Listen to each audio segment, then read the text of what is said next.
What's up, everybody? Welcome back to another episode of the Nick Williams Show. My name is Nick Williams. I'm an independent filmmaker and producer north of Boston. And joining me today is another independent filmmaker who is south of Boston from Rhode Island, Nick Albanese. Thank you for being here. Appreciate it. What's up, man? How was the ride up?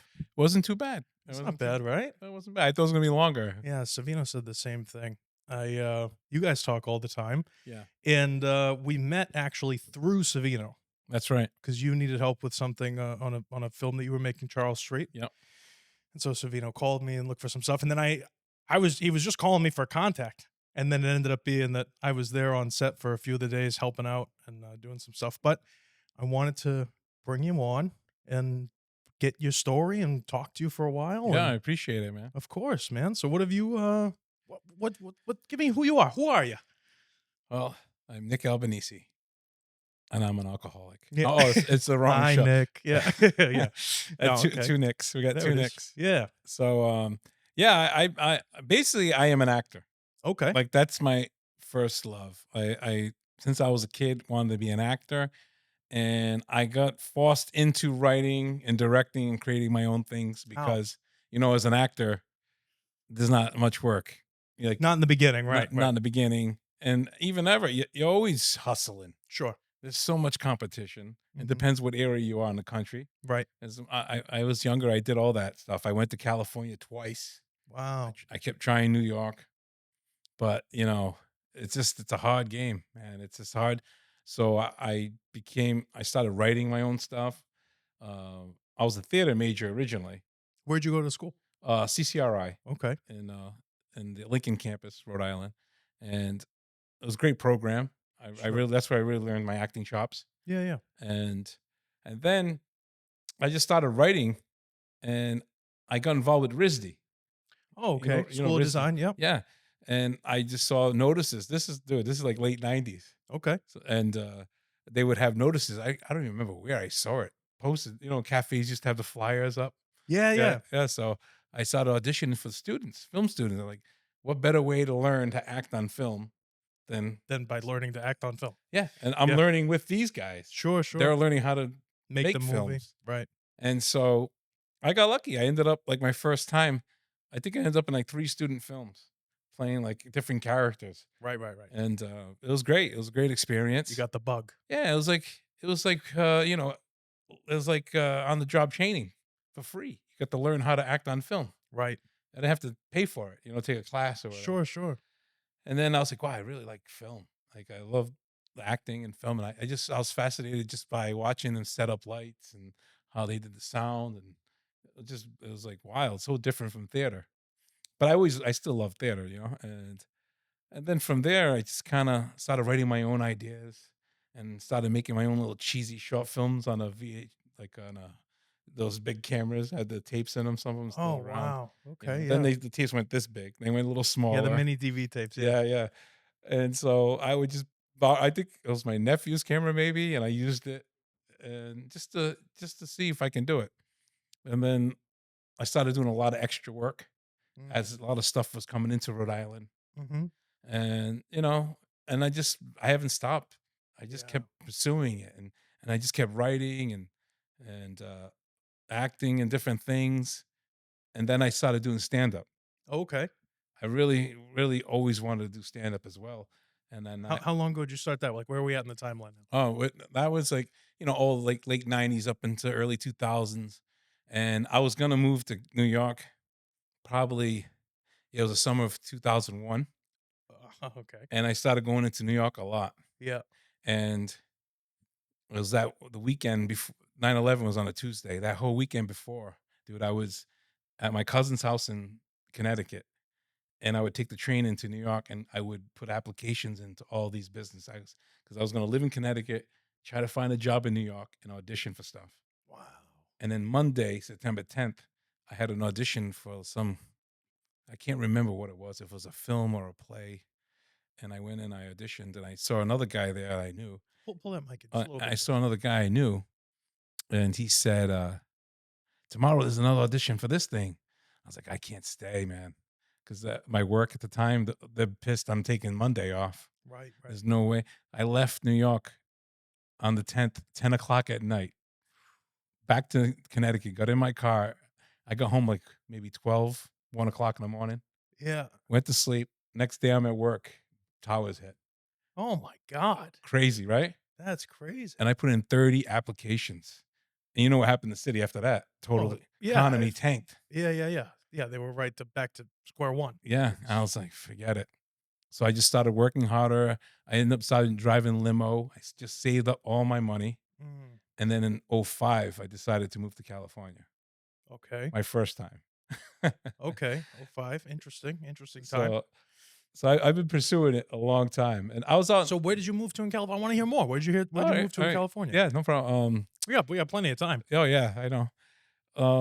First time was Santa Monica. Okay. I went out with I my. used to live in Pasadena. That's why. Yeah, So I yeah. was out there when you moved out there. Yeah. Oh, you were there that Yeah, year? yeah. '95? Wow. 2005, not 95. Oh, I'm Yeah, sorry. yeah. No, oh, I didn't even I skipped over the whole first time I went to California. I'm sorry. Oh, so that was the second time. That was the second time. So what was the first See, time? I'm getting old, Nick. Hey, listen, it happens to the best of us. I'm old too. My God. Go ahead. Not as old as me. And so Someday. It's Want me- coming for all of us. So want me to ahead. go back to the first time? yeah, sure. All right, the first I time. want to hear about how you went from like, doing a regular job or whatever it was, all the way up to like how we met on Charles Street, which is Yeah. just to put things in perspective, as a feature film that you made. Yes. And I want to get into that heavy when we get there. But give me the rundown because for people out there Yeah. that think that it's not possible. Yeah. I mean, you went and made a feature film. I Oh, yeah. edited the thing. So Yeah, I know. I know. but like, it's an interesting story. Yeah. So I'll go back to '95. I finished college. I was a theater major. Right. And me and my friend Maciek Palowski from Poland, we drive across country to to we to go to Santa Monica. We had the apartment waiting for us Mm, before the internet. yeah. It was like a booklet I got from a real estate agency of apartments to Wow. rent. That's cool. And we found one on Pico Boulevard. And by the way, this isn't 1953. All right, this is like 30 years ago. This Yeah. isn't that long ago. Yeah, but it feels like no, sure, 53. of course, it 'Cause the feels like caveman times. There's no internet. Just Yeah, those past 5 years, the technology's gone crazy. It's Right? funny. Go ahead. So we're looking at the book. We find this apartment for like $525 a month Wow. on Pico Boulevard. That's like 2 miles from Santa Monica Beach. Yeah, that would be like $4,000 a month now. Yeah, I can imagine what it Yeah, is yeah. now. And it wasn't a fabulous place. And believe me, it wasn't nice. And so we get in our car and we drive like a 5-day trip, and we get there. It was like it was furnished already. It came with furniture. Like it was a great deal. Yeah, And it was a 1 bedroom, so we had to like share the room. We had two you had beds to in there. snuggle at night. Yeah, we spooned in nice and close. Go ahead. Yeah. And I just found it so strange. It was like it was just another world, and we're looking through the paper for the backstage. It was a newspaper then, Yeah. and you would send in your headshots every day. You would send in, and then you had not. We saved up money, so we weren't really worried about jobs yet. I think I had at least 10, 12 grand with Sure. me in '95. That's a lot of money back Yeah. then. Yeah. So, we bought these cheap bikes, and we would go down to the bike path from Venice to Malibu. They were filming Baywatch at the time, That's cool. and we could see the cast of Baywatch. Yeah, yeah, Pamela yeah. Anderson and all that. That's So it was great. pretty wild. And so it just felt very surreal. But I felt like I was on another planet Mm, because growing up in New England, Rhode Island. I talk about it all the time. Yeah, it's just I feel it's like you meet everybody from everywhere around the world there, hmm but it's like very hard to get close with people. Yeah, everybody's always new, and they're always looking for something. They're there for themselves, which is not a bad thing. I mean, you should always look Yeah, out for yourself, but yeah. they're all there for themselves, and they're all there for something better than what they currently have. Yeah. So it's like whoever's first in line gets the. You know what I mean? Yeah, yeah. And I noticed more the second time there. Okay. So you wait. So you moved there. How long were you there the first time? 95. How long were you in LA for? 3 months. Ah, okay. And what happened? Why'd I you just leave? I Didn't left, feel I right. was just I missed my family. I was Yeah. like sad, I was depressed, and I had a girlfriend at the time I left behind, and she was going off to college in Florida, Sure. and so it was just a strange time for me. And I went back, and we weren't even together anymore. Right, So I was right, like, I went back, and then I felt like such a loser because you hype it up that you're going, and Yeah, I guess a little bit. young. I was like in my 20s. I was like You gotta hype it up. You 21. know. I was 21, maybe. Yeah, 21, Wow. 22. That's crazy. And so you get back, and Can you just say real quick, and you think about it in 2025, a 21-year-old kid just kind of saying, "Hey, me and my buddy, we're gonna drive across country and live in another state," people would be like, "What? What are you talking about?" You know, and Yeah. back then, that's what you did. Yeah. That's where you wanted to go. You know, Yeah. now it's like a big deal. I mean, Yeah. my But friend RJ, I don't know if you've met RJ or I not. know I don't know if I Of him met through him. Maybe Savino, I yeah. talked to him once. I can't Okay. remember, but Yeah, yeah. I know who you're talking about. He moved out there and he's young too, early 20s. But and I told him and we agreed because I told him, I was like, RJ, everything's coming out here. LA is a dump right now, Yeah. you know? Yeah. And he said, "Yeah, but if I don't do it now, I'll never be able to do it." Because Yeah. he's been with his girlfriend, I think 8 years, 9 years, something like that. Once you get married and you have like 7 kids, you can't pack up your life and just randomly move to LA. Yes. Unless you're a multimillionaire or Yeah, something. unless You you know got what I the mean? money. Right.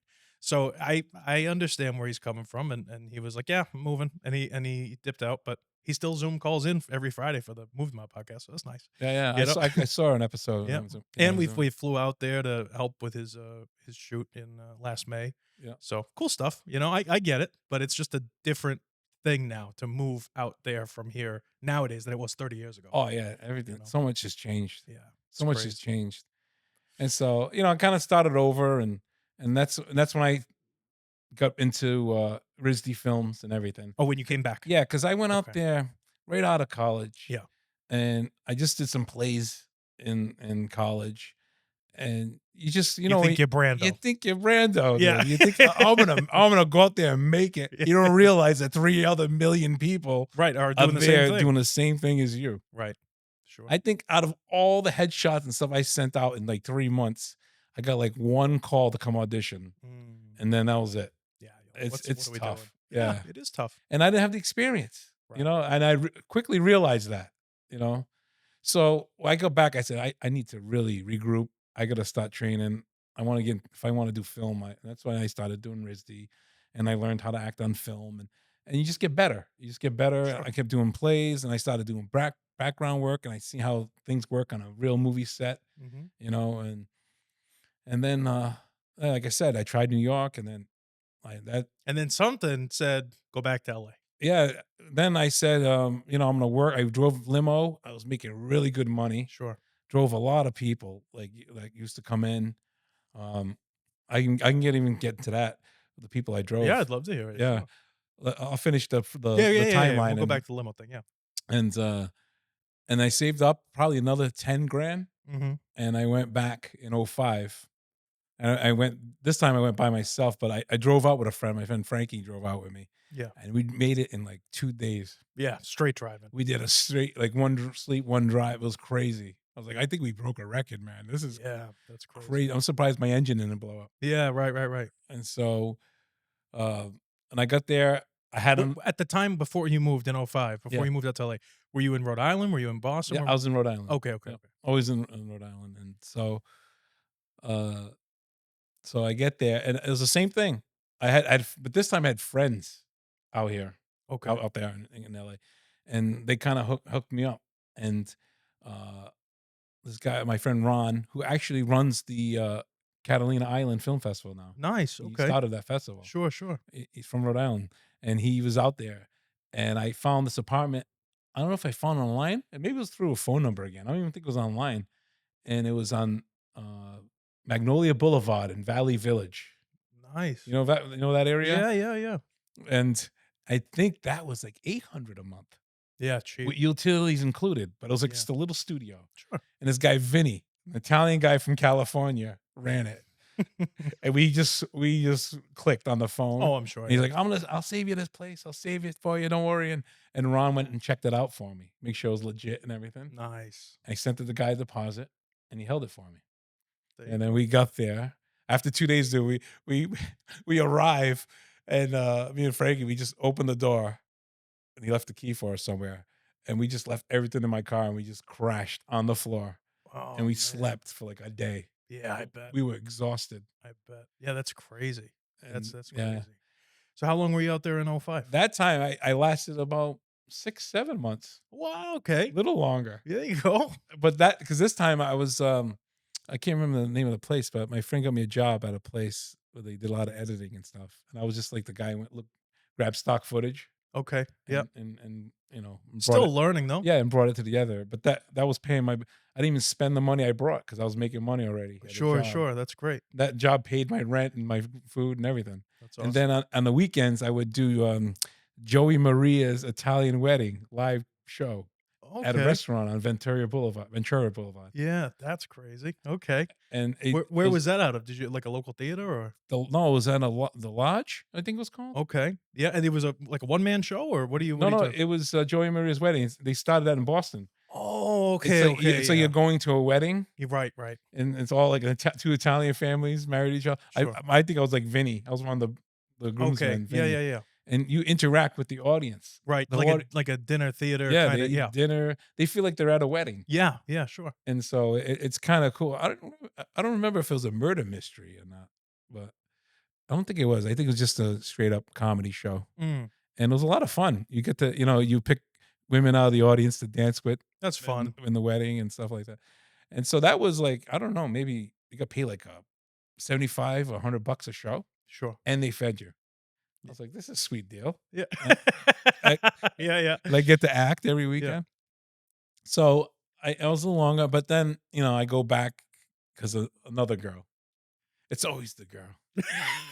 It's always a, It's always the good. uh, That's funny. Yeah. so, and with that girl, I ended up marrying, Sure, sure. and we're no longer married, but we were Right, together a very long time. right. Did you meet her out here or out there? She was here in Rhode Island. Oh, okay, okay. And so uh we were just friends. And then when I left, the guy she was with, she broke up with. And I was Mhm. like, oh, What about me? well, you couldn't do it while I was still there. Right, right, of course. But she said she did it, waited till I left because she knew if she broke up with him when I was there, I would have never tried California again.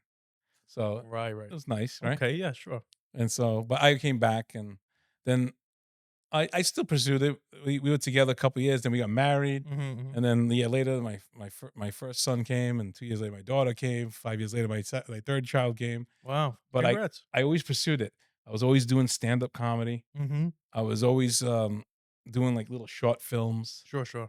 So So when did you go from acting to producing your own films? Like, what was that like? What? that was like it wasn't like a overnight thing. It was Right. just like it was just acting and doing stand up, and I was writing at the same time. Okay. And then I would do a little short film, Right, right, right. and whenever I had the time to do it. Okay. So it was all happening. Starring you? Like, did Yeah, you? yeah. Okay. I always directed and was in them. Right, right, right. And uh, in the summer of '07, the year before I was married, with my friend Greg Hall. Mhm. Yeah, oh, you know Greg. He did the last 2 days on Charles Street, Doing. the Boom. Oh yeah, yeah. Okay, okay. Yep. He had all this equipment, and he helped me. I wrote a series called Bread, Butter, and Bullets. It's Okay. on YouTube still. Okay. Don't judge me when you watch it. This is back, '07. Right. And no, we had fun. It was a cool little story. It was Sure. about a family that owned a bakery. That business was dead, Yeah, yeah. so they staged a fake whacking of an old mobster that was like that. They don't know if he was alive or dead, but they made it like he was still around, and he got whacked in the bakery, and they got a To get publicity yeah, to they drum got up business. yeah, exactly, and it Okay. worked. Okay. But then the FBI started watching them, and it was Yeah. a fun little That's idea, cool. I and like it. it was a great cast, Sure. and we filmed every weekend the summer of '07, and everybody just did it for nothing. We just That's all fun. worked for free, Yeah. and Greg filmed it, did the lighting, did the editing, everything, Wow. and we just threw it out on YouTube, and we had a good response from it. That's cool. But I was learning, it was like on The the whole job, time, yeah, every day you're learning. Yeah. on the job training, man. We just learning everything, That's great. and so I was just doing stuff like that, and and I started probably the stand up. I started in '05, so I was doing that already. In '07 we did that, and at the same time I would go to Boston. I would audition for different things, and did a lot of extra work. I ended up being extras on. I can't remember half the stuff that in the early days, but by '07, when we were doing Bread, Butter, and Bullets in May, right before I started doing Bread and Butter and Bullets, I was on the set of 27 Dresses. Oh, cool. Remember that Okay. romantic comedy? Yeah, yeah, yeah. And I was a limo driver at the time. See, and I was driving limo this whole time too. Wow. And this is great. You're gonna like this. And I knew Ed Burns was gonna be in it. Mm. And I'm a big fan of Ed Burns. Sure, sure. I really it's amazing how he does these big Hollywood movies, but then he takes $1 million of his money and he makes his own little independent with it. Yeah, it's fun. I'm like, that's great, Yeah, you I like know. that a lot. And like, I don't know if you ever saw Sidewalks of New York. I didn't. Great, oh, I'll great. watch it. Yeah, it's a great. I think he spent $1 million on it. Brittany Murphy's in it. Okay. Tucci's in it. Yeah. See, I would do stuff like that. If I was like, no matter how big I get, hopefully, whatever, Yeah. I'm not this big hot shot now, but I'm saying, like, if I get really big and have millions of dollars, I'll still always make little indies. You look like a Always. hot shot to me, man. Look, this I- set is unbelievable. Well, thank you. I appreciate that. Because I I put saw a where lot you of were work into it. before, and I don't know Yeah. if people know it was a dungeon. It was a dungeon. It was definitely small. But you know what? You can't start. You I'm can't really start in kidding. the. No, it's true. Like, you should have seen what I had before that. I mean, it was like, that was the upgrade. You were in an alleyway. Right. And then before that, I was in the gutter. You know what I mean? Like, it's like, but you got to start somewhere. Yeah. And the I would say the most driving thing that someone can say to me is, "Oh, you can't do that. You're an idiot. Don't do that. You don't know what you do." And blah blah blah. Right. People tell me that, I'm like, okay, I'll take over the world. Yeah, you know what I mean? You want to prove Like, them wrong. It's a driving, motivating Yeah. force for me. Is believe me when I tell you, I will do whatever it takes to make myself be right. I guess about anything, and Yeah. I can't stop. Yeah. So No, I hear you, man. Yeah. I'm almost the same way. yeah, I mean, to a fault. Like, it'll probably end up killing me at some point. But I just yeah. There are things, especially if it's something I want to do. I mean, you tell me like, "Oh, Nick, you'll never go skydiving or whatever." I'm like, probably not. I don't want to go skydiving. Yeah. But for me, it's like, if I want to make movies, I'm gonna make movies. Yeah. And Yeah. it's Nothing's gonna stop you. it's the only reason I'm here. It's because I Yeah. keep fighting and growing, and it's been really nice. It's been a nice journey so far. But anyway, Anyway, back to you. so So you're driving limos. You're on the set of 27 Dresses. I end up on the set because they end up in that movie, all the interior shots in Providence, Mm. all the exterior shots in New York. The movie's based in New York. Oh, that's interesting. So Okay. to save money, they did all the interior shots in Providence. And it's like they were in town for 2 or 3 months. Yeah. So my brother calls me and said, "Hey, he's working at a bakery on Federal Hill at the time, and he's a great baker." And he goes, "They're going to be filming a movie here. They came in, and it's going to be Katherine Heigl's in it, and James Marsden and Ed Burns." I was like, "Ed Burns?" He goes, "Yeah, I'm going to be one of the bakers as an extra. They need one more guy to be the other baker." You're like, I'm there. I call up the casting director. I know her. Annie. She's in Rhode Island. I don't think she's doing much casting anymore now. But I was like, "Annie, that bakery they picked is my brother's bakery. He works there, and he's going to be the baker in the movie. I need one other guy. Sure. Can I be the guy? It's my brother." She's all right. You got it. That's right. cool. There you go. So So now you're on the set. now the whole week before that scene, Mm-hmm. I'm driving limo. Yeah. I get a job to pick up this guy, Peter. I can't remember his last name.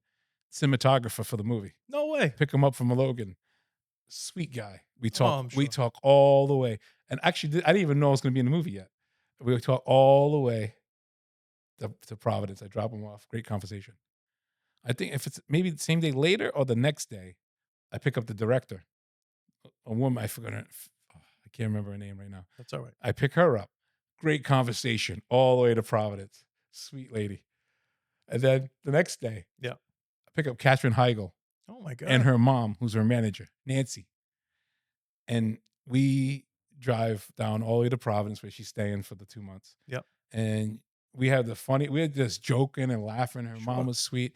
And I heard all these stories that she's very difficult to work with on set. But she was nice to you. Sweet. Swearing like a sailor, smoking. Oh yeah. Right? We were just busting balls. It Yeah, was yeah. freaking great.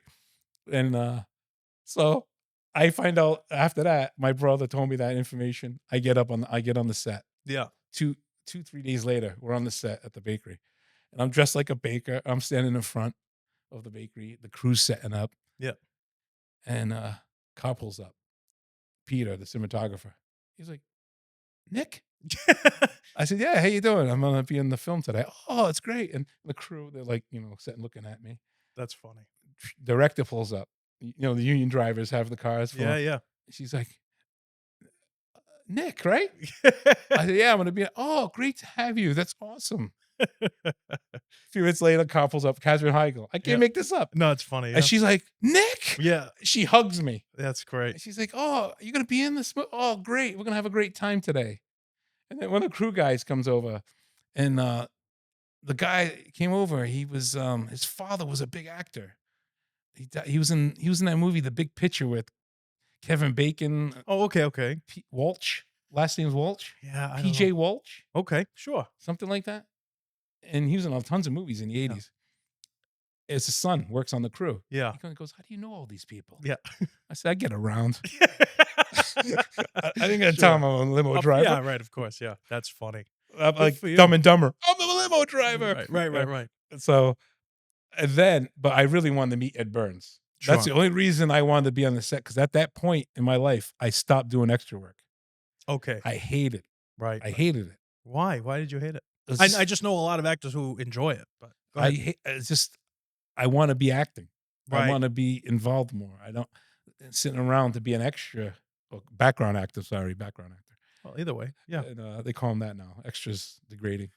Yeah. So it's boring as hell for me, man. Sure. You You know, want to be involved. but once I got in the union, it was great because it was a little more money Mm-hmm.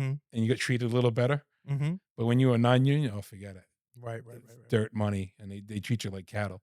Right. But so at that point, I wasn't doing it. But the only reason I was on that set, I had to meet Ed Burns. Did you get to meet him? Oh yeah, dude, they filmed this 2-minute scene for 14 hours.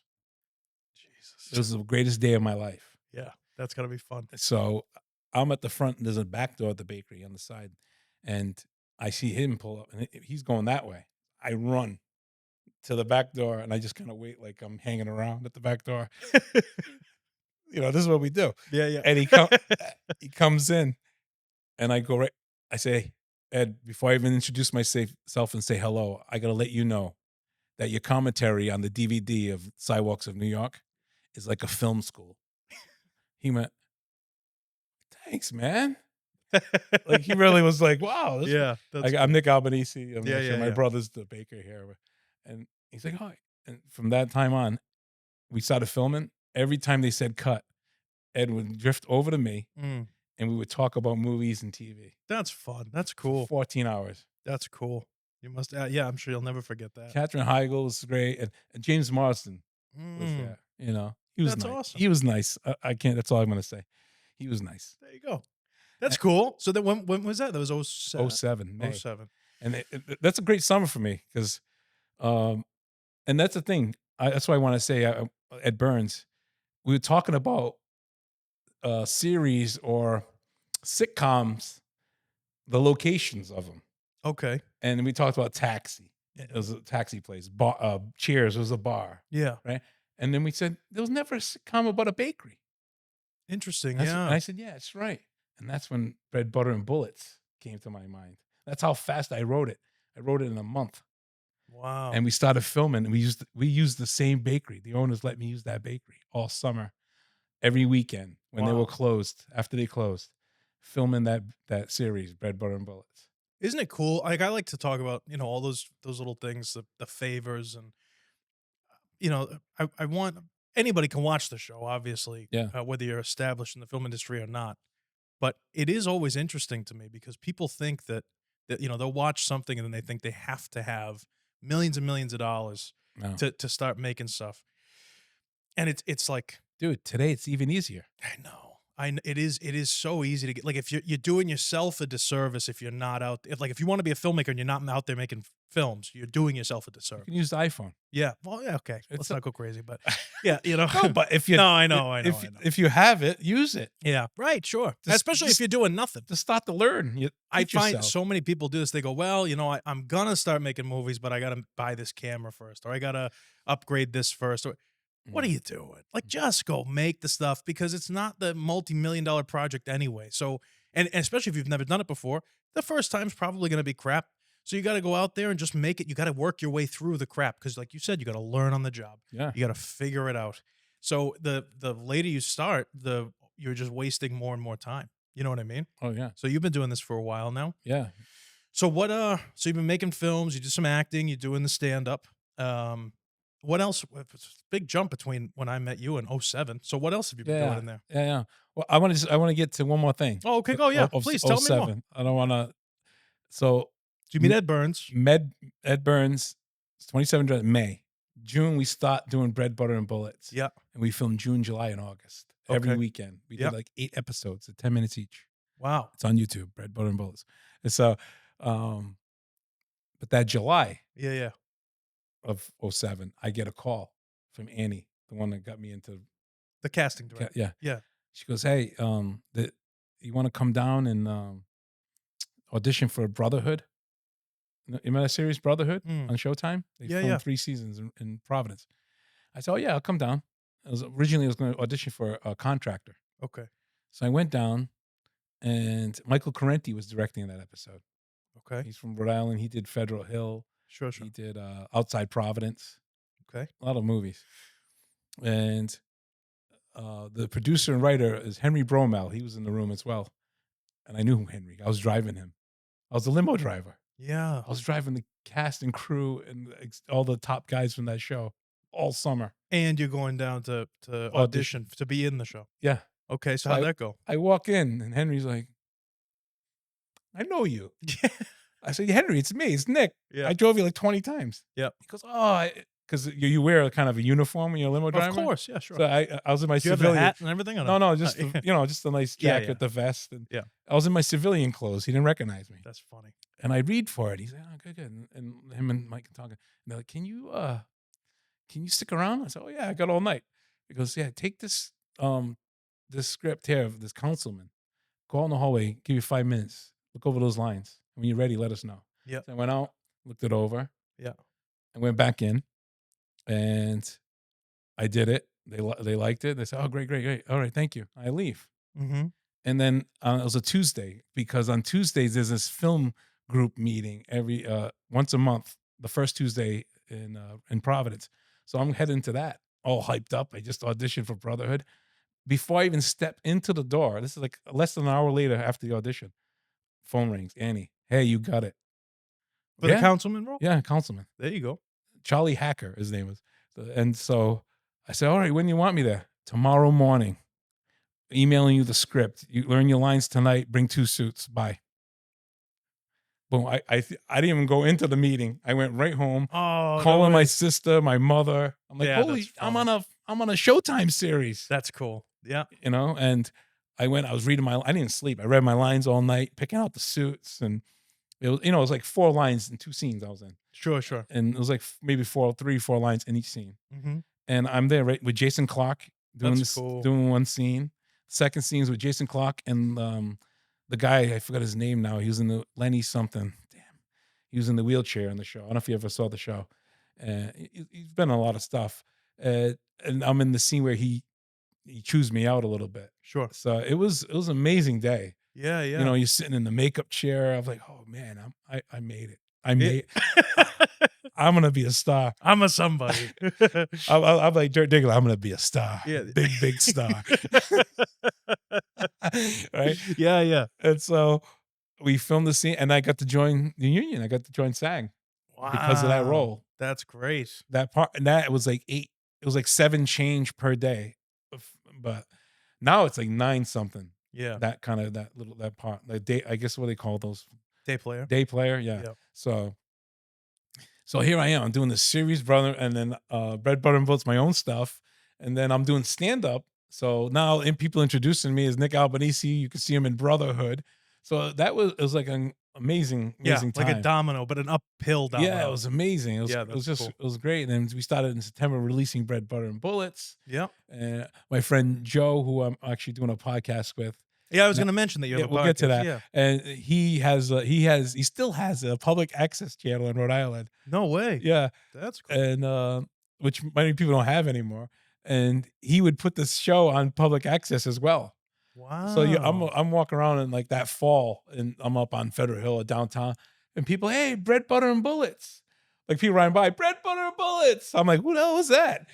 Wow. I was getting recognized. That's cool, It was though. like, wow, all right, this is cool. Yeah, that's nice. And then then we got married. I got married, and we went to Arizona for a while because her dad lived out there. So what happened with the filming and everything? Like when you say a while, did you move out there or? Yeah, we went out for like 6, 7 months. Oh, okay.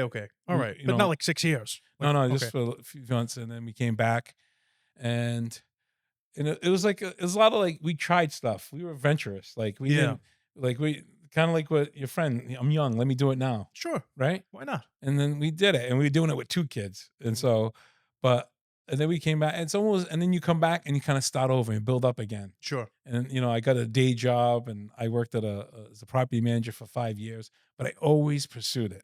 I was Yeah. always doing the stand-up, I always acting, Mhm. and then the time 2015 comes, I kinda stopped stand-up, and I said, "I miss theater," and I started my own little theater group again.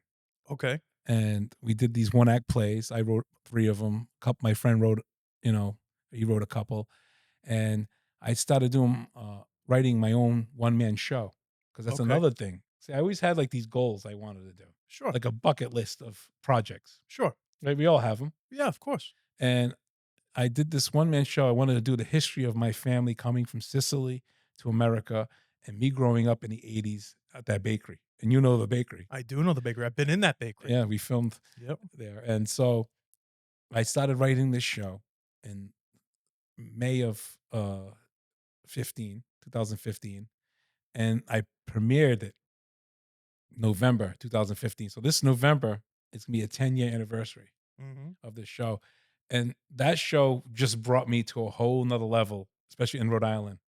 Um, it's a 90-minute show. Mhm. Well, at first it was like a 50-minute, but you add, and I kept Sure, adding. sure. Yeah, yeah. And now it's like a 90-minute show. I play all the characters.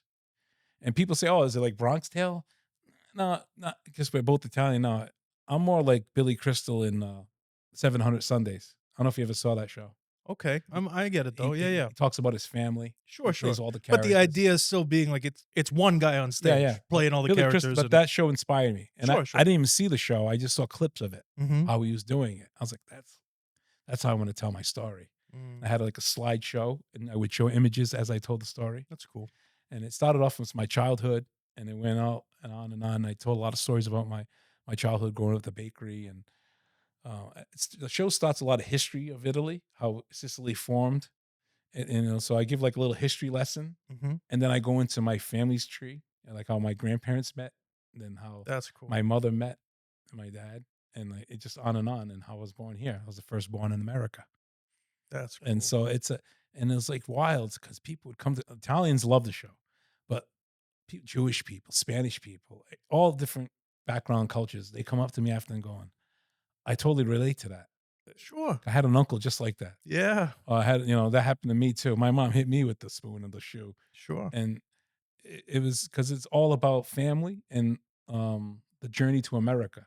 Yeah. So Immigration and everybody related to it. starting from nothing in a new unknown Yeah. world. Yeah, that's cool. So it just exploded. I really didn't advertise it much. That opening weekend sold out. I did the following weekend, sold out. And so I just did that for a long time. I stopped thinking about movies. I stopped about comedy. And Wow. I just, I'm just going to focus on this. And for a good few years, I was doing it until I think, was it 18? Yeah, 2018. I brought it 2 weeks off Broadway at a little off Broadway, little theater in Greenwich Village, Mhm. the 13th Repertory Theater. And I raised money through GoFundMe, Mhm. and I rented the theater, and I did 2 weeks there, like 5 days, and then a couple days off, and then another 5 days the following week. And I stayed with my good friend Melissa. Thank God she let me stay with her in Brooklyn. She had an extra room, and I would take the train in. Mhm. It was free. It was a January. It was free, and I would take the train in, and the stop was like up 2 blocks from the theater. I walked to the theater. It was an amazing experience. Yeah. And the guy that helped me produce it there is Ahmed Garrow. He was in Departed. He played Coco in Sopranos. Oh, okay. Tony busted his teeth out. Yeah, yeah, yeah. He's a good friend of mine. That's cool. He was a police officer for 30 years in East Providence. Wow. And so he found the theater for me, and he was helping me produce it. That's cool. He was there with me every night, all 10 shows. He Wow. would welcome the crowd and introduce me. Oh, wow. He was really involved. Yes. That's And great. then before every show, we would meet like an hour before at this bagel shop right around the corner, and he'd give me notes and say, "Oh, try this again, do that." He was so helpful, man. Wow. He That's really, amazing. and so that was just like another amazing experience in my life. Mhm. You take and you just learn from them, Sure. and then when I came back, my wife is like, you need to pursue this full time.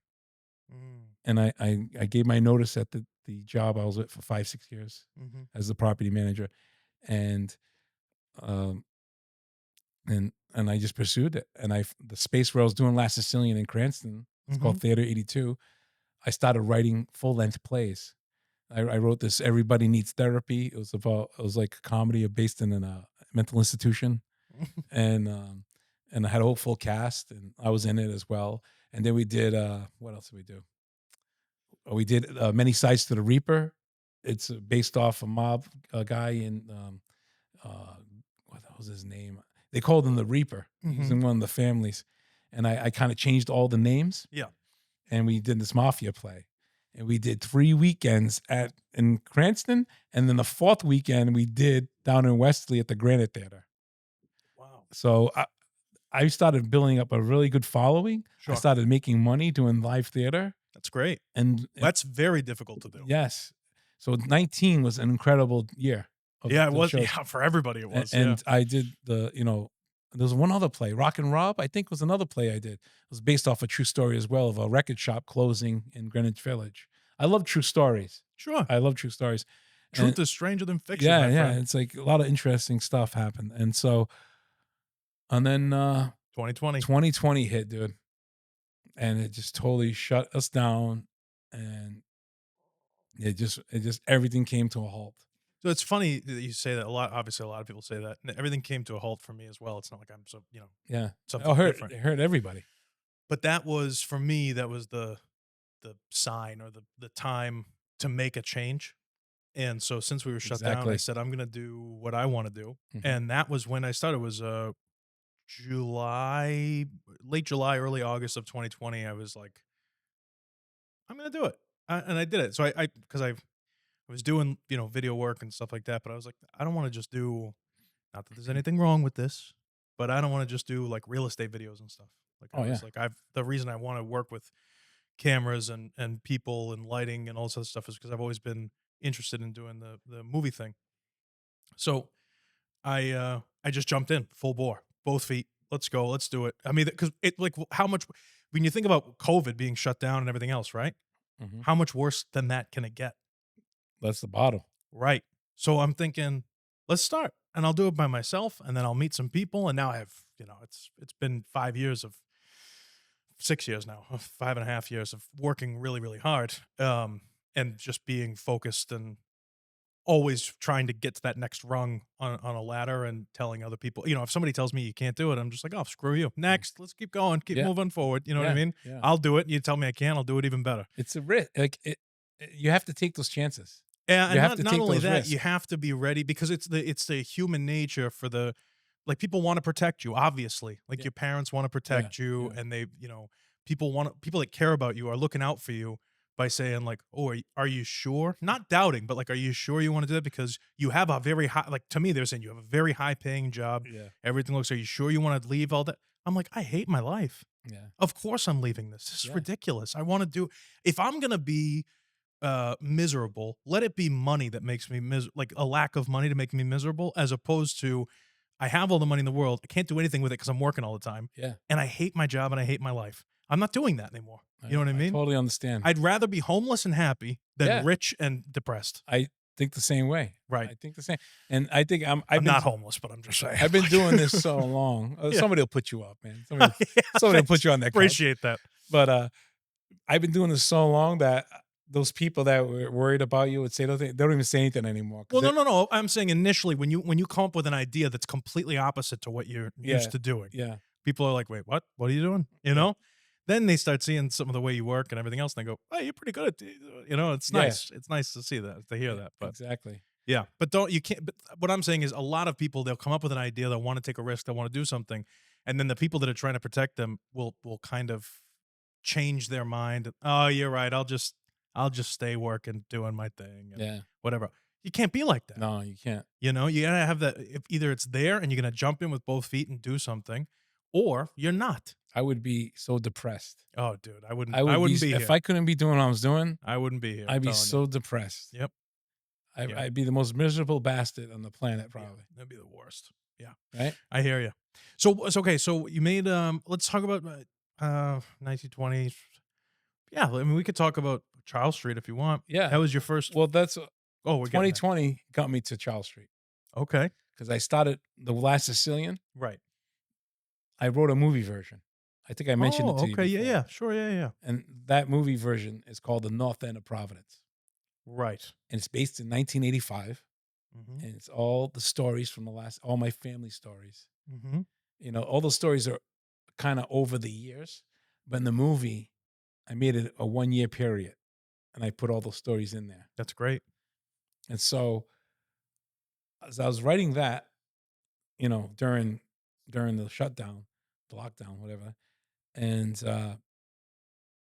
it was the same thing. It was like by July of 2020, we were freaking out. All the filmmakers are probably freaking out. Yeah, because we like to move around. We like to Yeah, do stuff. We like yeah. to get out there and make stuff, I said, "Shit, I can't do theater." Yeah. So I switched everything around again, rebuilt myself. I said, I'm just gonna go right back to film. And I called Greg Hall. I wrote this short film called Confronting Silvestri. It was based off a little story my son tells me about a teacher he had that was like he felt like he was being bullied by this teacher. Mm.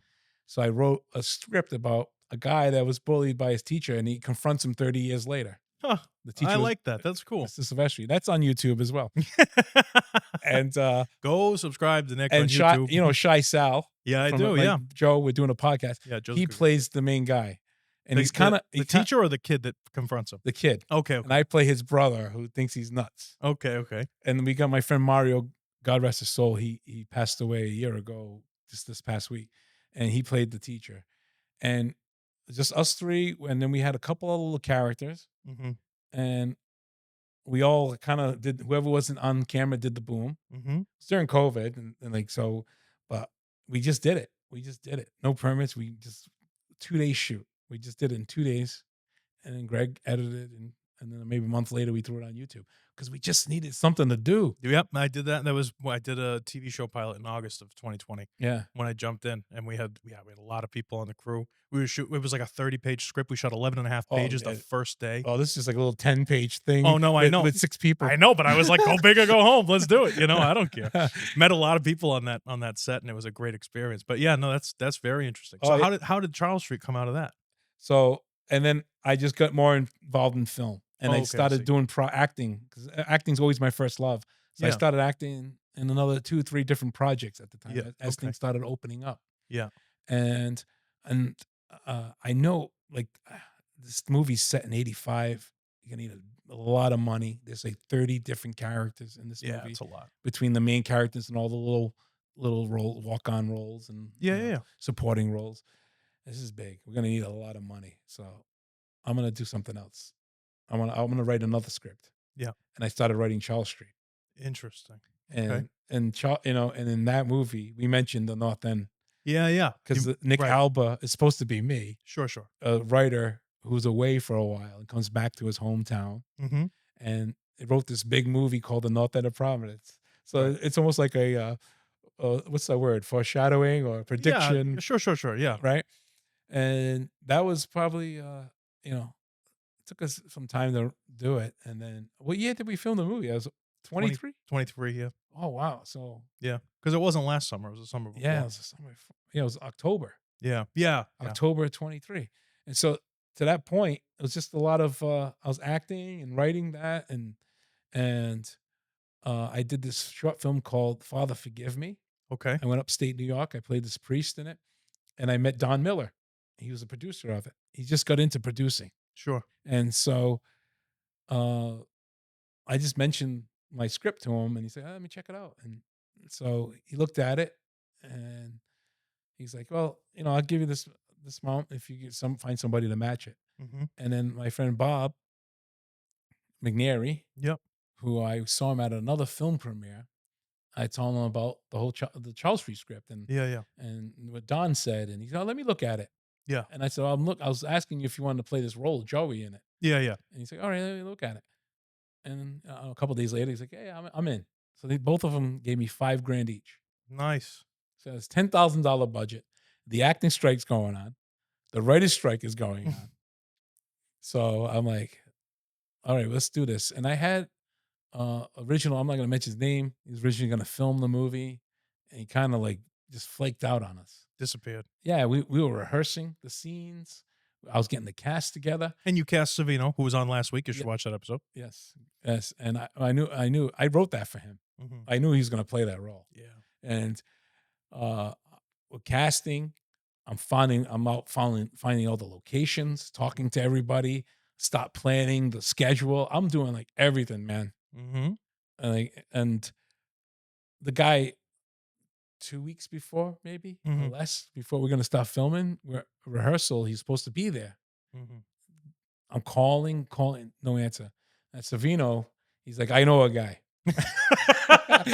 Who was that guy that he knew? He knows guy, Nick Williams. Yeah, that's right. You're damn right. I was like, all right, yeah, give him a call, man. I'll Yeah, take you got nothing if I'll you take don't- a yeah. homeless guy right now that can work Sure, a sure. camera. Thank you. I appreciate that. Go ahead. No, so he calls, and then used to just calling, Yeah. Colin's great. and he says all these guys are sitting home because there's strikes. They're not doing nothing. Mhm. So I get in touch with it happened within days, like 2 days. Yeah.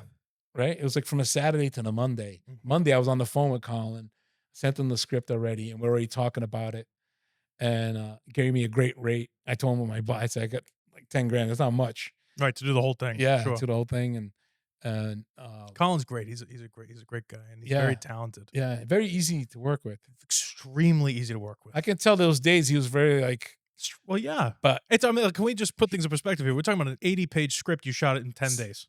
was it 7 In days? 7 days. 7 excuse me, with a days. couple of pickups, though. No, Yeah, 10, it was a 10 couple. altogether. Yeah, a couple. Yeah. So, and That's a lot. Dude. I can that's see a lot. his- That's a lot. I Of can stuff. see his stress, but he was like, he held it. He didn't explode. Yeah. I was like, that, I think we kind of got along, Sure. I got along with all. He brought, the other guys with him. Who's else? Sam Luca, San Luca. Andrew Allen was on there as well. Yeah. I was there. Yeah. There were tons of people. There's another day. There was 2 other guys Walton, that just came for one day. Walt was there. He was doing the lighting. He was great. Mm-hmm. Very helpful. And Yeah, he- there's a lot of people. And Colin's like, you don't have to pay these guys. Just got to feed them. Yeah. I was like, what? Yeah. What? Would you just Well, we say? like making movies, man. Listen, let's not go out there crazy. You got to pay these people, but Oh, you yeah. didn't have to pay them. It was, But it I'm was, saying it was a favor because of the situation. and it was the times because the strikes were happening. Right. If there wasn't happening, Yeah. these guys would be working, It's making tr- money. That's true. Yeah. No, Right? but everybody, again, when there's strikes happen, everybody's sitting around doing nothing. It's like, well, we got to do something. Yeah. So yeah, no, that's cool. And then it was all the actors, all non-union.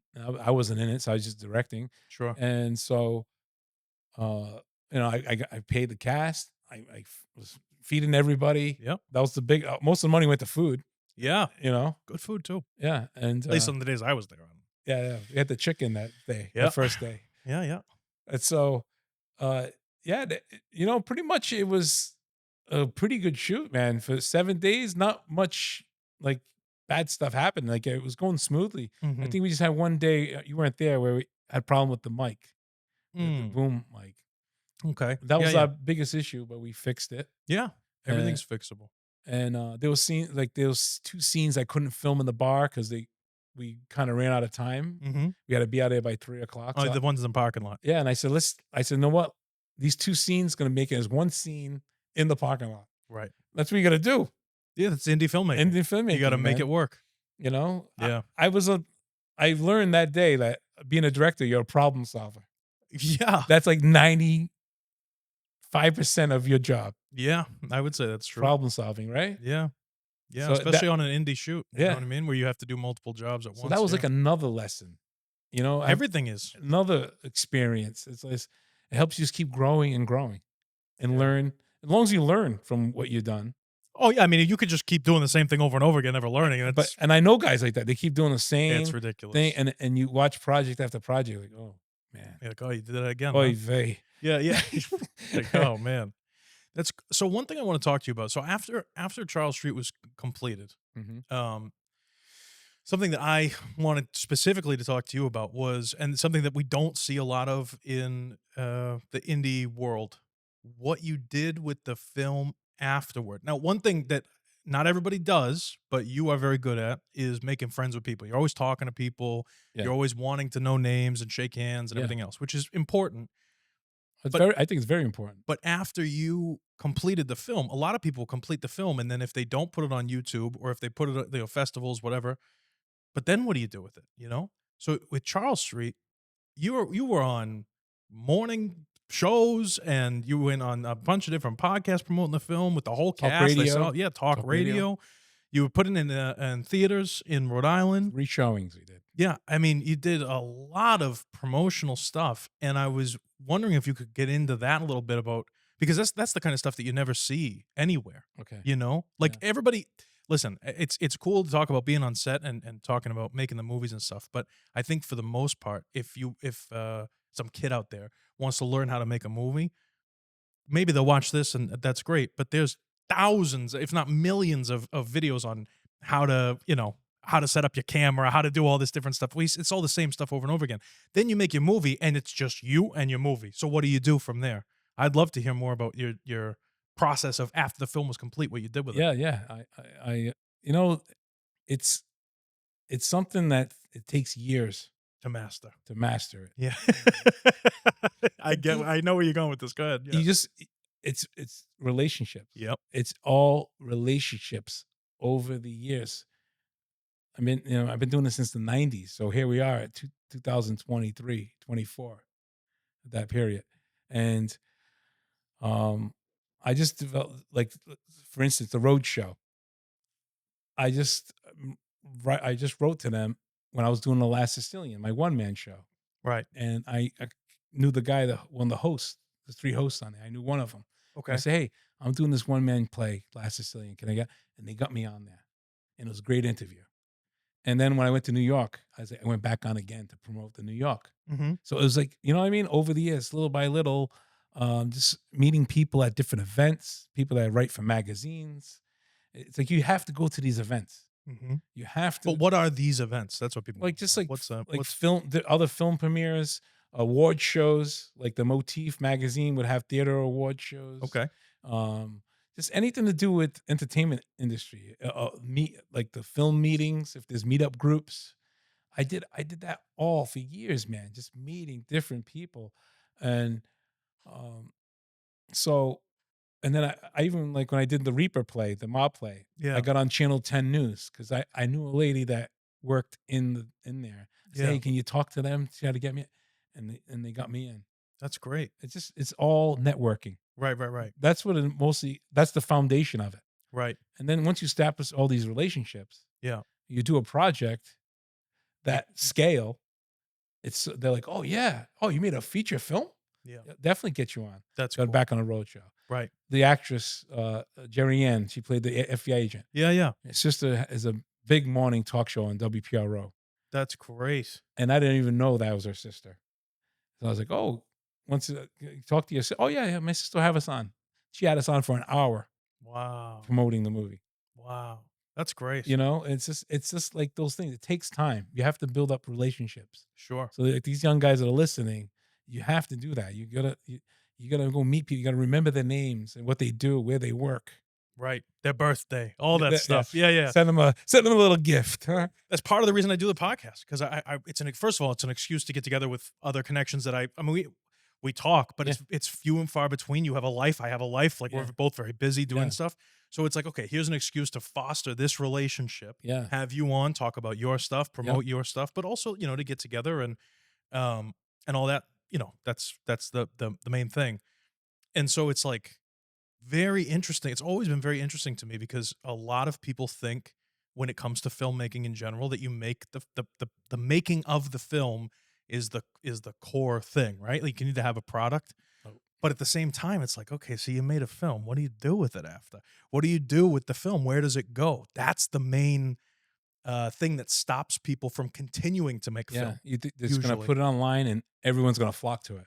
Either that or you're going to put it in festivals and there's a lot of great stories on this podcast like over the About festivals. and putting it on YouTube versus festivals and a whole bunch of different stuff and I love talking to filmmakers about it, but it is very interesting. I just submit to festivals. Oh, I'm sure. I'm sure. A lot. I'm not even gonna tell you how many. How many? Come on, how many? I'll have to put things in perspective. 2 weeks ago, I had somebody on the show who submitted to 26 festivals, gotten to 0 of them. All right. He I put don't his feel that bad then. he put his short film on YouTube. I He got watched it. I yeah, think I did. 500K views. Yeah, I watched that. Insane. I saw the clip. I think Yeah, on Instagram. insane. I think it was like 10, Oh, okay. 10 to 12. Yeah, yeah. But see, my mistake was, well, it wasn't a mistake because Can we back up a minute here? So this is your first feature you've ever made, yes, right? Like you've yes. been making free short films and stuff. Then you decide, okay, I'm going to put a budget together. I'm going to make a feature film. That's a big task, Yeah. but it's also the first thing you ever made, right? Yeah. The first Produced, feature. and Yeah. directed, and Yeah. wrote, and everything. Yeah, Yeah. yeah. Yeah. Okay, okay. And it was like a check it off the bucket list. I did it. I said I was Sure. going to do it, and I did it. Right, exactly. You know, it felt like, and you remember that? I was crying one day. I was Oh crying. yeah, in the bakery. I was after one shot. I was like crying in tears. Yeah. I'm a man. I admit I cry. Yeah, And, whatever. Yeah, because I was so emotional. I was so proud. I'm getting emotional thinking about it now. yeah. Well, the thing is like so much goes into it, man, and there's so much pressure on you, and you don't have time to have emotion. Yeah, yeah. That's where I'm at. People think I say this almost every episode. I did it with Savino last week. Like people think that I'm such a hard ass on set. And it's like no. Well, I love you on set, man. After the next Friday I'm doing, you're gonna be there too, man. I was like, get this guy. He's like a bouncer. Yeah, a little. Yeah. Well, at the same time, it's like, we have a job to do. Yes, And there will be time. There's always time to laugh and joke or to cry and be, in awe of everything that we've done so far. But when like in between action and cut and setting things up, like you gotta work or we have nothing. Yeah. So like you gotta get it done. That's all it is. Yeah. Because I want to laugh and joke and cry and have a great time too. I Yeah. can't do that if we don't make the movie. Yeah. So let's make the movie first. We'll cry about it after. Yeah. And so when you call cut for that last time and you've wrapped everything, It was yeah. all of that emotion and everything that you haven't allowed yourself to feel Yeah. comes crashing down on you in that moment sometimes. Yeah. And you learn to deal with it. I was over the stuff, I was just so proud of yeah, absolutely. Jerry Ann and John that Sure. day, because John did a scene in the morning, left and did a matinee play, and then came back that night. Wow. And they had the longest. It was a Sunday, right, at the baby, and I think it was the second to last day. Mm. And man, I just I was just so thankful Of course. for them. And to then you do look that. around the room and you got, 20, 30, 40, 50 people there that are all doing stuff and they're all looking at you going, what do we do next, boss? Yeah, yeah, And you're thinking, shit, I'm responsible for all of these decisions that are being made. And like you said, you raised 10 grand, you didn't raise 10 million. So oh, I wish. some of these people are doing stuff either for free as a favor or for, pennies or whatever it is, because it's all you can afford. Yeah. So they really are there because they're helping you. Yeah, That's an emotional thing. Yeah. That's a big thing. And a lot of people don't realize that, and I don't know. It's just, I get where you're coming from. It's a very cool thing to experience. and back to the after the movie, and I did a June premiere, Okay. Yep. and it was at the Avon Cinema, historic place How'd you get in there? Providence. Well, I was a property manager. My Okay. boss, Yep. he owned the theater. There you go. You see, like that's great. You know, I love that. so it's networking and knowing people. Mhm. And he didn't give it to me free, but It's not just about knowing people. You got to foster that relationship too. Yeah. Like you can't call an old employer that you like if you quit a job, Yeah. but But thank God I didn't burn no bridges. When I that's left what I'm it. saying. If you're burning bridges and you're blowing up Oh, and saying, forget it. "Oh, get out of here, I'm done," and then later you're like, "Shit, I wish I didn't do that. I got to call that guy. I need Yeah. help." Yeah. But if you have a good relationship with people, if you leave on good terms, you can always go back and say, "Hey, I need a favor. I Yeah, need this." yeah. All that stuff. And they'll help you if they That's great. they'll help you So you did the premiere at the at the Avon. Yep. And I can't remember how many people came. It was like 400, That's incredible. oh, like it was like 3 something maybe. It's Yeah. close to 4. Big deal. It was a great time. And then I had 2 other showings booked at another theater in Warwick, Rhode Island. It was Mm. the GAM Theater. They mostly do plays, but they had a screen and sound system. Sure. And I booked it for July, and I booked August there. So I had a showing in June, a showing in July, and August. And it was about 1,000 people altogether that summer saw my movie. Wow. And First movie ever made. ever made. And I made back probably enough to give a grand each back to each producer. Wow. That's great. That's That incredible. That crazy? Yeah. And like when Don Miller got the money, he's like, wow, this is like the first thing I ever got money back for. Yeah. That's great. I was like, well, that's me, man. I'm very organized. I'm very Yeah, it's not organized. just organized though. You're a good person, like genuinely, because there are tons of people out there who would have done the same exact thing and then just kept the money for themselves. No, at the no, I end. couldn't do that. No, I know. I'm saying there are people out there that would though, and that's unfortunately there are a lot of people out there that are Yeah. like that, But I wanted to do that. I wanted to show those. But this is why you got. But this is what I'm saying. Like because you're that type of person. That's the secret. Mhm. Everyone's oh, what's a secret sauce to how do you? That's it right there. Be a good person. Yeah. And Be honest with everybody. do the right thing. Not the easy thing. Yeah. Do the right thing. And sometimes Exactly. the right thing is very difficult to do. I know. I know. Well, good for you, man. But That's I wanted to show them. Yeah. I wanted to have 3 chances for people to come see it. And I say 80% of the audience, I didn't even know who they were. Yeah, There's sure. people that saw me on the road show, that heard me on the radio, Yeah. that saw the ad in the Rhode Island Wave. Wow. I did her podcast and I did this other podcast. And That's it's awesome. promote. Like I'm nonstop That's incredible. promoting when I do a project. Incredible. And so all those people saw it. I made some money. And that's why I think, in a way, I'm kind of disappointed I didn't get any festival, but I think that's what hurt me too, because they researched that stuff. They want to see if it was premiered anywhere. Yeah, yeah. And I was all over the place. You could look up the movie. Right. Say, oh, right, he was on, this guy was on this and this, promoting the movie. He just showed 3 screenings this summer. right. So I didn't get, and out of like 10 festivals I sent, I didn't get any. Right. But It's a learning I experience. was kind of like disappointed at first, kind of sad. But then I got over it quick. I said, you know what? Forget Yeah. it. I'm going to get the sucker on streaming now. There you go. That's right. what I'm working on. Yeah, I Right, just right, talked right. to you last week.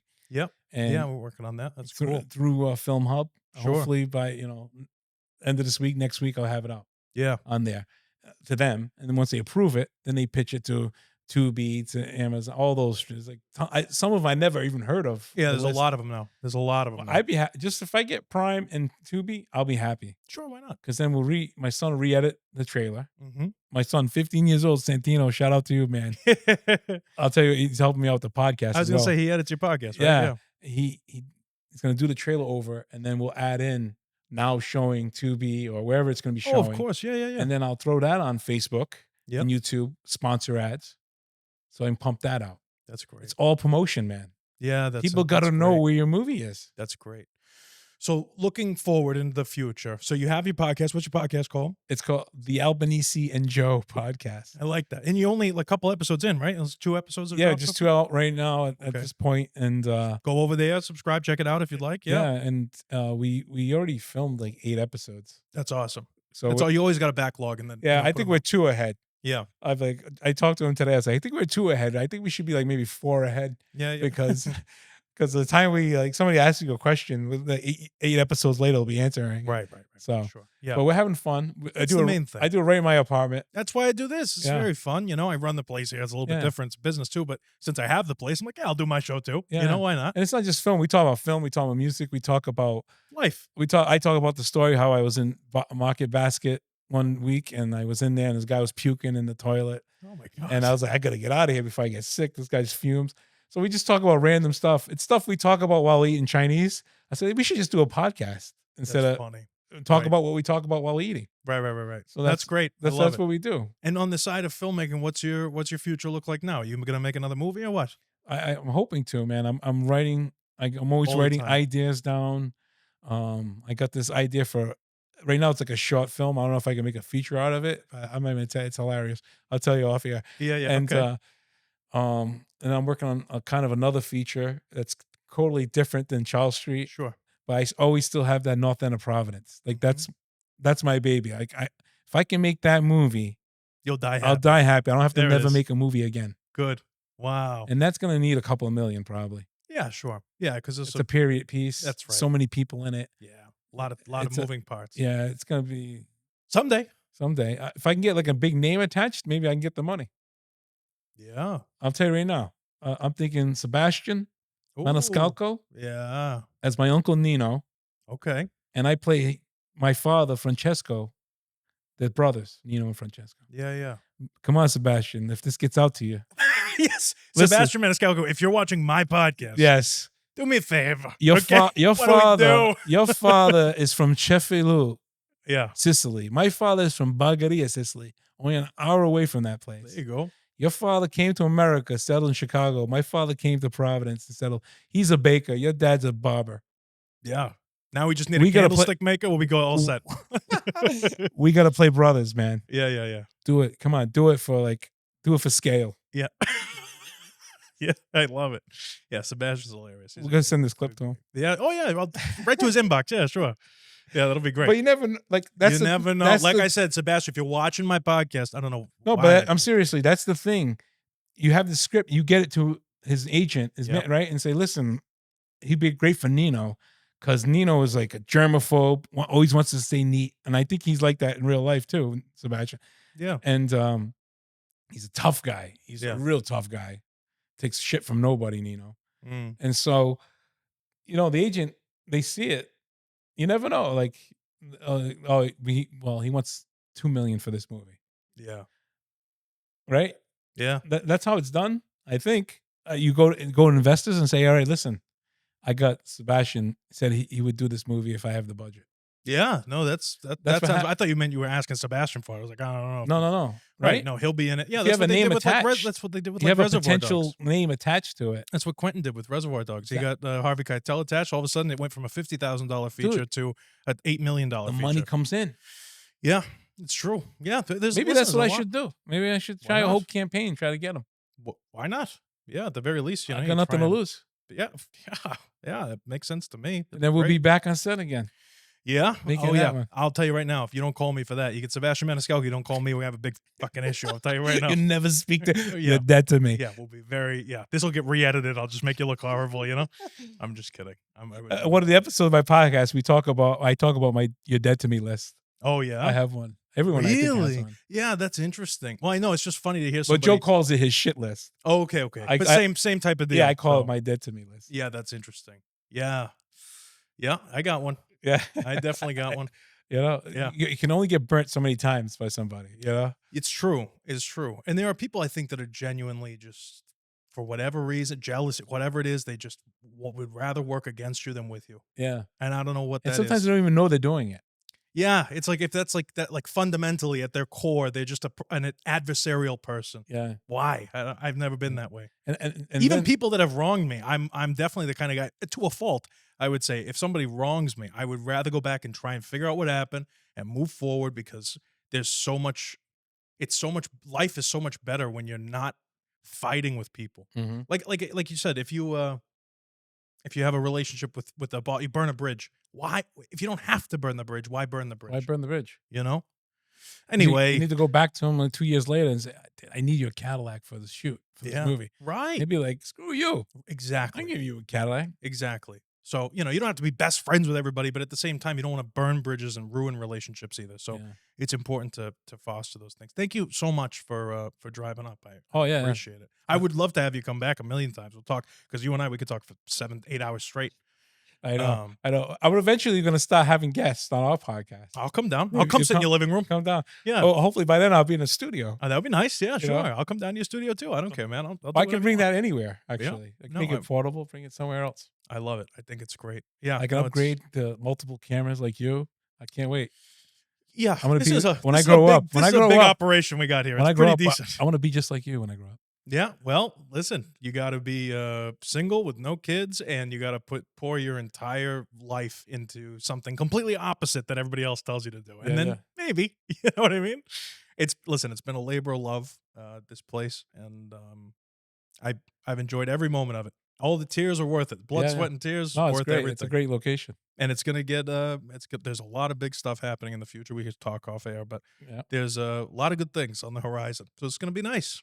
It's going to be nice. And I'm very happy to have all the relationships that I have, including the one with you. Yeah, me too, man. Nice. I'm so, that day, like we just talked about, Savino called you, man. Then you came that day on set. It was like, wow, this guy, I want to work again with this guy. Well, so it's funny you say that you have a dead to me list. Yeah. Because I have, obviously we all have them, but then I also have like a list of, I'll do anything for you list. Yeah. So if you help me out of a jam, right? Because it happens. Like, I'm not perfect. I like to make, I look nice, whatever, blah, blah, blah. But like, there's a lot of shit that goes down. Yeah. Where you're like, oh, I'm in a pinch and I need to get, I need help. Yeah. So just like you were. So when someone helps me out, all of a sudden, like, you are you might as well be blood related. Like, Yeah. that's it. Yeah. You're on my good list for life. Yeah. And I will do anything in my power to push you forward because you helped me out of that one jam. So like Thank you, Godfather. right, you know what I mean? So it's like I'll and I feel like indebted, you Yeah. know, like I owe the person.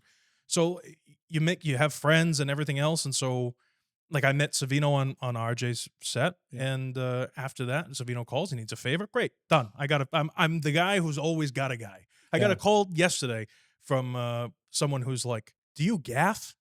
I'm like, "No, I don't. I'm not. I'm a producer. I don't gaff things. What do you mean? I'm not a lighting guy. Not that there's anything wrong with that, Yeah, but yeah. you know what the hell are you talking about?" I'm like, "If you need a gaffer, I got 3 people you can call right now. Boom, dum dum dum, and just tell them that I'm the one that sent you. Yeah. Be all set." He goes, "Thank you so much. I'm all set now. I got somebody. I got one of the people that you sent." Like I have no problem because I'm the same. I like to build Yeah. relationships. It's with very, very important. Yeah, it's very interesting. Yeah, it's good stuff. Yeah, I'd love to have you come back at some point. We'll talk more about some other stuff, you know. Yeah. But thank you, Nick Albanese. Go subscribe to his podcast and watch what is it, Bread, Butter, and Bullets. Bread, butter, and bullets. Yeah, go look at that and all the stuff that you have online. I'm sure there's a ton of stuff. Yeah, and look out for Charles Street. Just in the Google future. me. Just Google me. Yeah, go look out for Charles Street in the future on hopefully Tubi and everywhere else. Hopefully by summer. Hopefully. That'll be awesome. Thank you so much. Thank you for having me. Appreciate it.